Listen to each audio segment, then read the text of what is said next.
નમસ્કાર, હું મનીષા. આપ જોઈ રહ્યા છો સ્પાર્ક ટુડે ન્યૂઝ. આજનો અમારો લાઈવનો જે મુદ્દો છે તે વિદ્યાર્થીઓને લઈને છે. સાથે જ ફક્ત વિદ્યાર્થીઓ નહીં, પરંતુ આજે અમે સમગ્ર જે સમાજ છે તેને આવરી લેવા માંગીશું. આજની જે યુવા પેઢી છે, સાથે આવનાર યુવા પેઢી, જે નાના બાળકો આપણે કહીએ છીએ, આપણા ભારતનું ભવિષ્ય છે, તે કઈ દિશામાં જઈ રહ્યું છે તેને લઈને પણ આપણે આજ રોજ ખાસ ચર્ચા કરીશું. ઘણા બધા અત્યારે એવા કિસ્સા આવી રહ્યા છે વિદ્યાર્થીઓને લગતા. કેટલાક જે વિદ્યાર્થીનીઓ છે તેમની છેડતી થઈ રહી છે, તો બીજી તરફ શિક્ષકો દ્વારા અત્યારે વિદ્યાર્થીઓને મારવાના જે બનાવો છે તે પણ દિવસે ને દિવસે હવે વધવા લાગ્યા છે. કેટલાક તો અત્યારે શિક્ષકો એવા પણ છે જેમનો જે ગુસ્સો છે તેના કારણે તમામ પોતાનો જે ગુસ્સો છે, ઘરનો હોય બહારનો હોય, તે બાળકો ઉપર કાઢવામાં આવી રહ્યો છે. સાથે આ બધી પરિસ્થિતિ અત્યારે ઉદ્ભવી રહી છે તેના ક્યાંક ને ક્યાંક જવાબદાર તેમના વાલીઓ પણ છે. આ તમામ બાબતે આજરોજ અમે ચર્ચા કરીશું. મારી સાથે સ્વાતિ લાલવાની જોડાઈ રહ્યા છે, જેઓ મનોચિકિત્સક છે. સાથે પરેશભાઈ શાહ છે, જેઓ અત્યારે શિક્ષક પ્રિન્સિપલ કહી શકાય. વિનોદ ખુમાણ, જેઓ પેરેન્ટ એસોસિએશન તરફથી છે. સ્વાગત છે આપનું સ્પાર્ક ટુડે ન્યૂઝમાં. મેં જેમ કે જણાવ્યું જ કે ઘણા બધા मुद्दाओं છે અત્યારે, તેને લઈને આપણે चर्चा કરીશું. आप एक मनोचिकित्सक है, तो सबसे पहले आप ये बताइए कि ये सारी जो घटनाएं हो रही है, फिर बच्चों पे हाथ उठाना हुआ, और हाथ उठाया जा रहा है तो ऐसा नहीं कि नॉर्मल थप्पड़ वप्पड़ मारा, वो तो हम बचपन से खाते आ रहे हैं, वो हमारी एक पार्ट बोल सकते हैं, ताकि टीचर्स लोग जो हमें मारते हैं हम उससे आगे पुश होता है. लेकिन अभी कान में से खून निकल आता है, नाक में से खून निकल आता है, डायरेक्ट कैंची फेंक दी जाती है, ऐसा सब किया जा रहा है. उसकी वजह से बच्चों पर भी बुरा असर है. साथ में वो जो कर रहे हैं वो एक खुद टीचर है, तो वो उनके माइंड में अभी कैसा चल रहा है. साथ में पेरेंट्स का भी एक रोल आता है. तो सबसे पहले आप ये बताइए कि जब भी किसी टीचर को हम अपॉइंट कर रहे हैं, हमें कैसे पता चलेगा कि ये बच्चों के लिए सही पात्र है भी या नहीं. अगर हम किसी टीचर को अपॉइंट कर रहे हैं तो बट ऑब्वियस है, हम पहले तो उस टीचर का इंटरव्यू लेंगे. उसके बाद हमारे साइकोलॉजी के फील्ड में काफ़ी सारे असेसमेंट होते हैं जिनको हम प्रोजेक्टिव टेस्टिंग बोलते हैं. फॉर एग्ज़ाम्पल TAT या रोशा, हम लोग वो टेस्ट करके पर्सनालिटी एनालाइज कर सकते हैं एंड हमें उससे पता चल सकता है कि टीचर का नेचर कैसा है. अच्छा, अभी जो घटनाएं हो रही है, आपका क्या कहना है इस दिशा में. मेरा ये कहना है कि आज के टाइम में आप देखोगे तो लोग अपना वर्क और लाइफ बैलेंस मेंटेन नहीं कर पा रहे हैं. जी. कहीं ना कहीं घर पे भी लोगों को प्रॉब्लम हो रही है, कहीं ना कहीं काम पे भी प्रॉब्लम हो रही है. तो अब दिक्कत ये आ रही है कि फ्रस्ट्रेशन कहाँ का कहाँ निकल जाता है. जैसे कि अभी टीचर्स की तरफ से स्टूडेंट्स को मारना, वो भी एक तरह से उनका फ्रस्ट्रेशन ही है, होगा किसी और रीज़न की वजह से पर निकल रहा उस बच्चे पे. जैसे कि आपने बोला वर्क लाइफ बैलेंस नहीं हो रही है, जी, फिर वो पर्सनल लाइफ में हो, पर्सनल काम की लाइफ भी वजह हो से हो, सकता है. जी, तो वही बच्चे ने एक बार आपकी बात नहीं मानी, बस आपका गुस्सा भड़क गया भड़क और गया. आपने सारा फ्रस्ट्रेशन जी, उसके ऊपर उतार जी. दिया. और काफ़ी बारी ऐसा भी होता है कि काफ़ी टीचर्स को अपॉइंट किया है, उनके वर्किंग टाइम बहुत होता है बट एक्सपेक्टेड सैलरी कम होती है, उसकी वजह से भी वो फ्रस्ट्रेट हो जाते हैं. हाँ, ये चीज़ है, या वर्कलोड हमारे इंडिया की ये मेजर प्रॉब्लम है. हाँ. हम आउट ऑफ इंडिया के अगर कंपेयर किया जाता है, इसलिए लोग सोचते हैं कि आउट ऑफ इंडिया में अब रहना है, क्योंकि वर्क लाइफ जो बैलेंस की बात आप कर रहे हैं वो इंडिया में आई थिंक अभी कुछ एक आध कह सकते अभी हैं ना नया कि 10 साल कंसेप्ट तक तो अभी है. ऐसा हाँ, रह सकता है. एक दायका मैं कह सकती हूँ कि वो बैलेंस तो अभी नहीं रह पाएगा, और कहीं ना कहीं उसका फ्रस्ट्रेशन निकलता है, फिर वो बच्चों पे हो या फिर उनके पर्सनल रिलेशंस पे भी वो काफ़ी इम्पैक्ट दे रहा है. अच्छा સર, અત્યારે આપ જણાવશો. હવે આપણે વાત કરીશું, વડોદરામાં પણ આવી ઘણી બધી ઘટનાઓ થઈ છે. પહેલાં તો વાત કરી લઈશ બાળકો વિશે. અત્યારની જ પેઢી, અમારા સમયમાં તો એવું હતું, આપના પણ અને મેં પણ એમાં ઇન્ક્લુડ કરીશ પોતાને, સિગરેટ જોવા પણ નથી મળતી એટલી બધી રેર કેસીસમાં.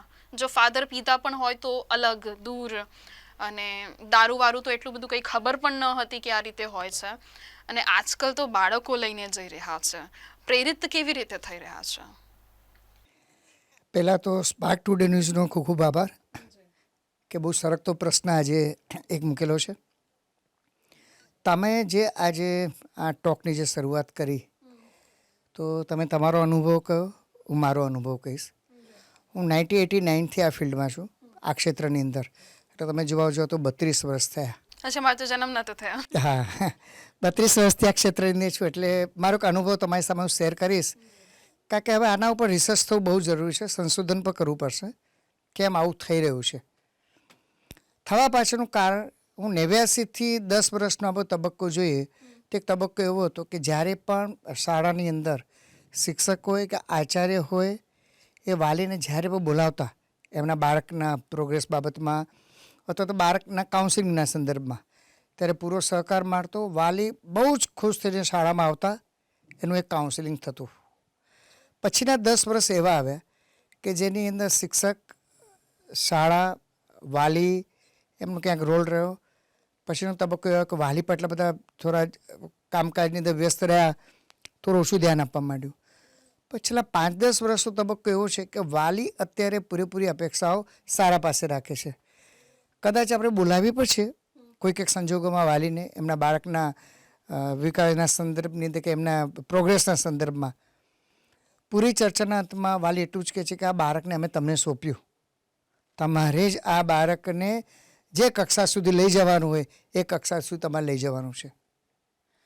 હવે આ આખા બધા તારણનો એક મુખ્ય મુદ્દો એ છે કે આવું થાય છે કેમ. બેન બેઠા છે મારી બાજુમાં, કે મનોવૈજ્ઞાનિક વિશ્લેષણ દરેક વ્યક્તિ માટે બહુ જરૂરી છે. કુટુંબો વિભક્ત થવા માંડ્યા છે. પહેલાં એવું થતું કે બાળકને કોઈ પ્રશ્ન હોય કે કુટુંબની અંદર શિક્ષક પર એક સમાજિક પ્રાણી છે, એમને કોઈ પ્રશ્ન હોય તો ઘરની અંદરથી નિરાકરણ આવતું. દાદા દાદી આ બધા જ પ્રશ્નોનું નિરાકરણ સારી રીતે કરી શકતા હતા. વિભક્ત કુટુંબને કારણે પેરેન્ટ્સ અને એમના બાળકો, પેરેન્ટ્સ એમના કામકાજની અંદર એટલા બધા વ્યસ્ત હોય છે કે બાળક પર પૂરતું ધ્યાન નથી આપી શકતા. દાદા દાદી અલગ રહેતા હોય છે, એ પૂરતું ધ્યાન નથી આપી શકતા. તો જો ખરેખર બાળકને કોઈ સમજવાવાળું હોવું જોઈએ તો એ આજે બહુ અઘરું છે, કોઈ એને સમજી નથી શકતું. હવે આ તરફ આવી અત્યારે મારો રોલ એવો છે, મારે વાલી, વિદ્યાર્થી અને શિક્ષક ત્રણેય કેન્દ્રમાં રાખવા પડશે.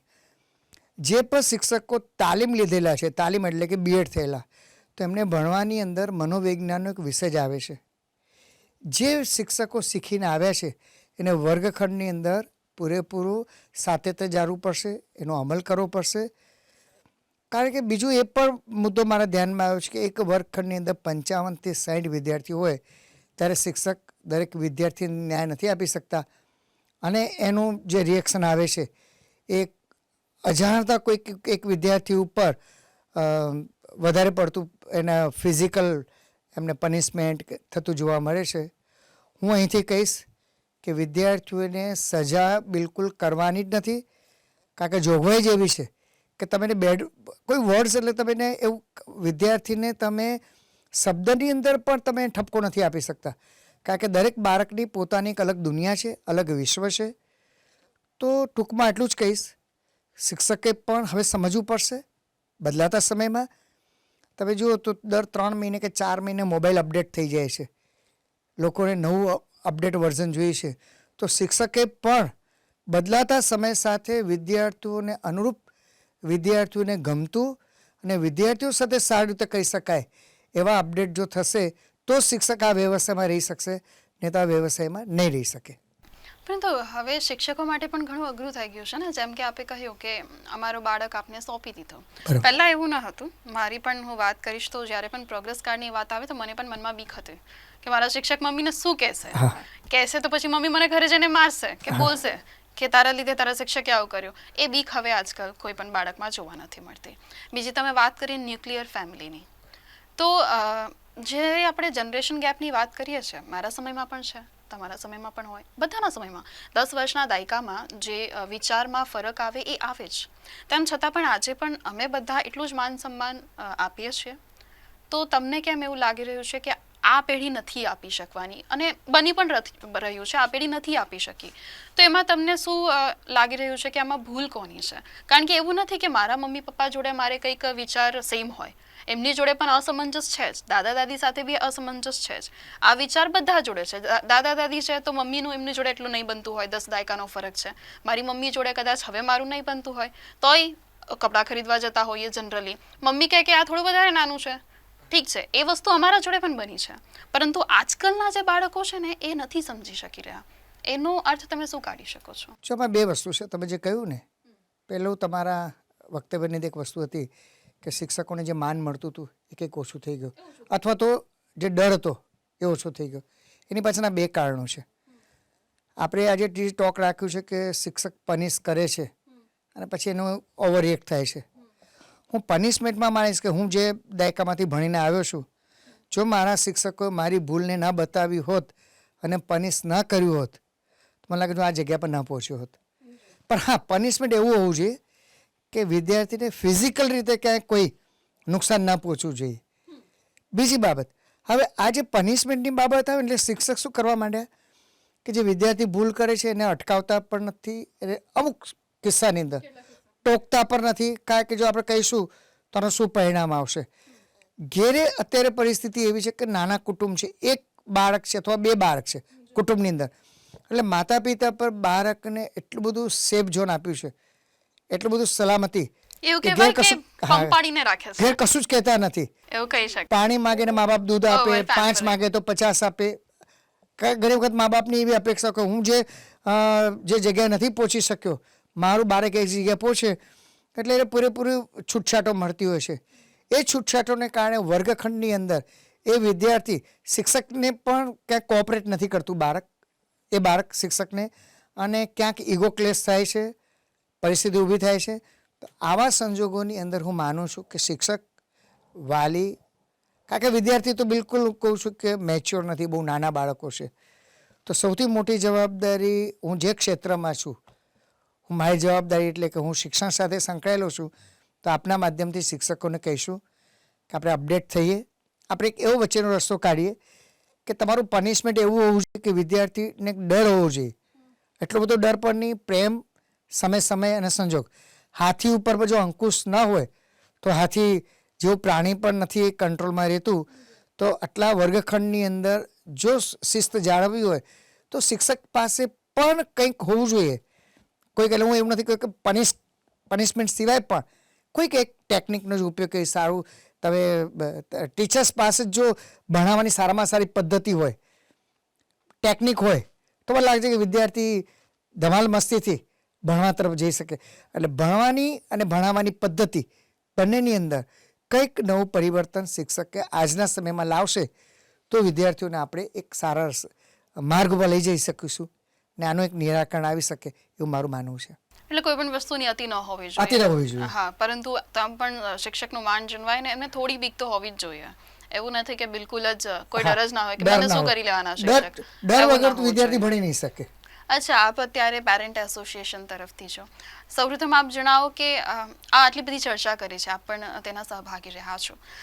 આજના કિસ્સામાં વાલીઓ કરે તો શું કરે, કેવી રીતે પોતાના બાળકોનો ઉછેર કરે? કારણ કે અંતમાં તો જે સમસ્યા છે એનું નિરાકરણ અહીંયા જ આવે છે કે બાળકોને ઉછેર કેવી રીતે એ કરે તો બધી જ સમસ્યાનું નિરાકરણ આવી શકે છે.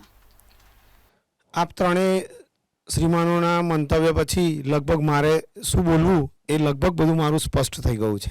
જી, આપે આપના ત્રણેયના જે વિષય મૂક્યા છે, જે મંતવ્ય મૂક્યા છે, એનું તારણ હું એ રીતે કાઢું છું કે સૌથી પહેલાં તો આજની જે ભણાવવાની જે પદ્ધતિ છે એ એક સરખી નથી. આપણે જેટલા પણ કિસ્સાઓની વાતો કરી, જેટલાઓ પણ ટોપિક પર ચર્ચા કરી, એ બધા શહેરીકરણના છે. આમાં ક્યાંય કોઈ ગ્રામ્યની વાત આવી જ નથી. શિક્ષણ જગત સાથે હું જોડાયેલો છું, એક વાલી છું.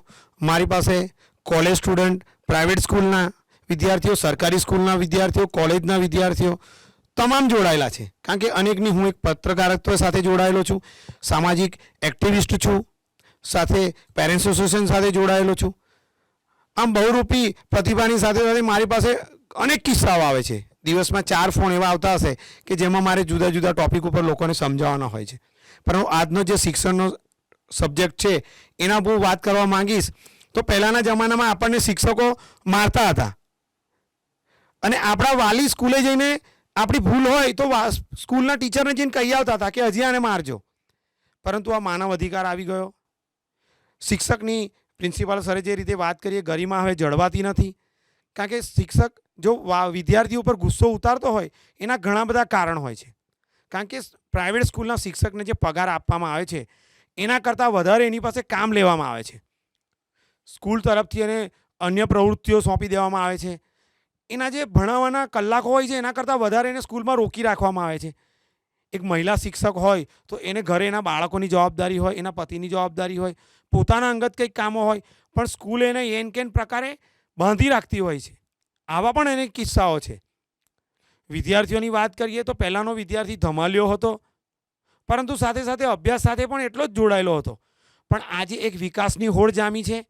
મારું બાળક સવાયું હોય, અન્ય વિદ્યાર્થીઓની સરખામણીમાં મારું બાળક આગળ હોય, આ હોડની અંદર મા બાપ પોતાના બાળકને ગમે તે આગમાં નાખી દેવા તૈયાર છે. પોતાના બાળકને ખરેખર કેવું શિક્ષણ જોઈએ છે એ મા બાપ એક તો આંકી શકતા નથી. બાળકને 24 કલાકમાંથી કેટલા કલાક સુવા દેવો, કેટલા કલાક અભ્યાસમાં રાખવો, આ કોઈ શિડ્યુલ જ નથી. કારણ કે મા બાપ પોતે જ હસબન્ડ વાઈફ બંને જ પ્રાઇવેટ જોબની અંદર એટલા બધા સંકળાયેલા હોય છે કે બાળક ઉપર એટલું ધ્યાન નથી આપી શકતા. પ્રાઇવેટ ટ્યુશન રાખી દેશે, અધર એકેડેમી સ્પોર્ટ્સમાં મોકલી દેશે, મ્યુઝિકમાં મોકલી દેશે, ડાન્સમાં મોકલી દેશે, સ્વિમિંગમાં મોકલી દેશે.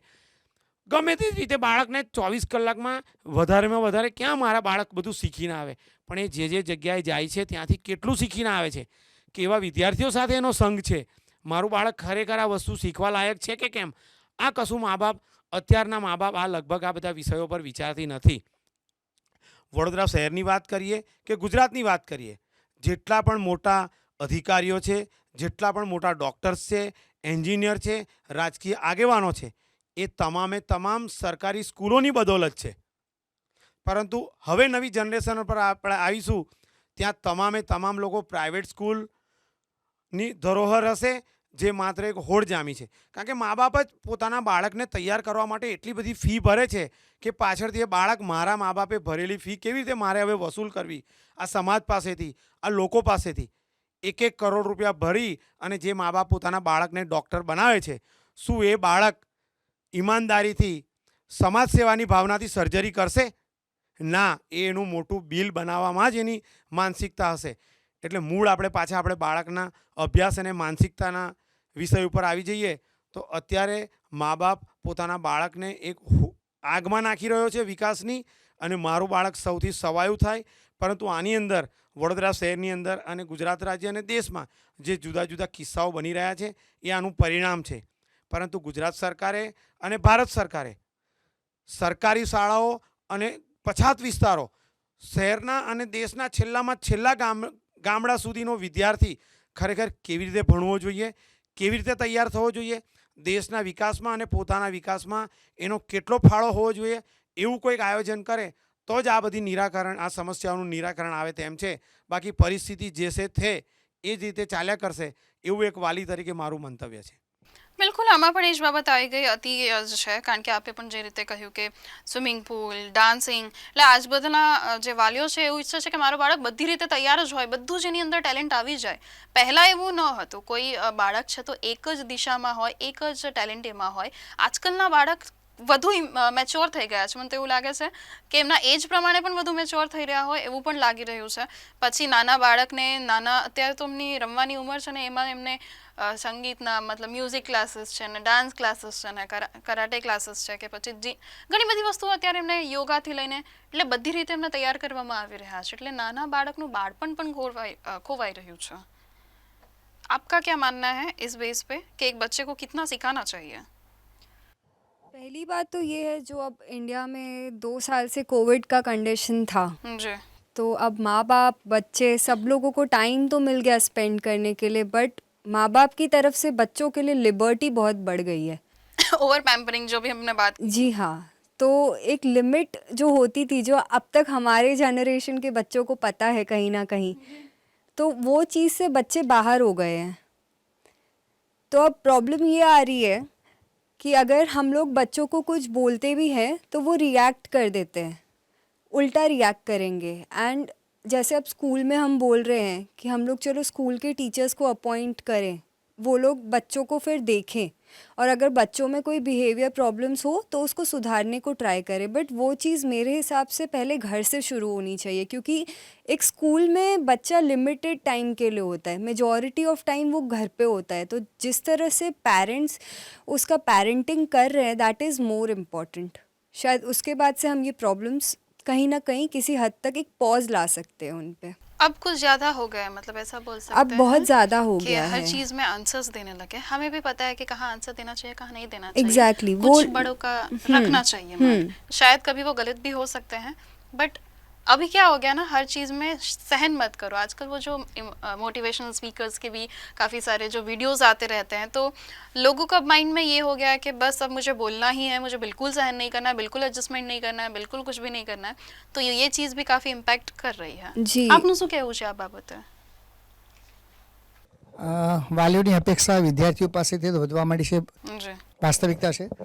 કારણ કે ટીવી સિરિયલ્સ ને આ બધા પ્લેટફોર્મ પછી બાળકો પોતાનું પરફોર્મ કરતા હોય છે, એટલે દરેક મા બાપને લાગે છે કે મારું બાળક પણ આ કક્ષા સુધી પહોંચે. હમ અને બીજી ભાષામાં કહું તો માતા પિતા જોખી થઈ જાય છે બાળક ઉપર સવાર થઈને. હમ અને બાળકની પણ એક મર્યાદાઓ હોય છે દરેક, કારણ કે બધા બાળકો સરખા નથી હોતા. જી પણ દરેક મા બાપ એ ટીવી સ્ક્રીન ઉપર જે બાળક છે એમની સાથે પોતાના બાળકને આ બાળક સાથે કમ્પેર કરે છે, અને અપેક્ષાઓના ભાર નીચે બાળક ઘણી વખત દબાઈ જાય છે, એવું પણ બને છે. હમ બીજી એક મહત્ત્વની બાબત, બેને કહ્યું તેમ કે કોવિડનો સમય, તો આ 2-2.5-3 વર્ષનો સમય એવો રહ્યો કે વિદ્યાર્થીઓના વાણી, વર્તન અને વ્યવહાર ત્રણની અંદર ઘણા બધા પરિવર્તનો જોવા મળ્યા છે.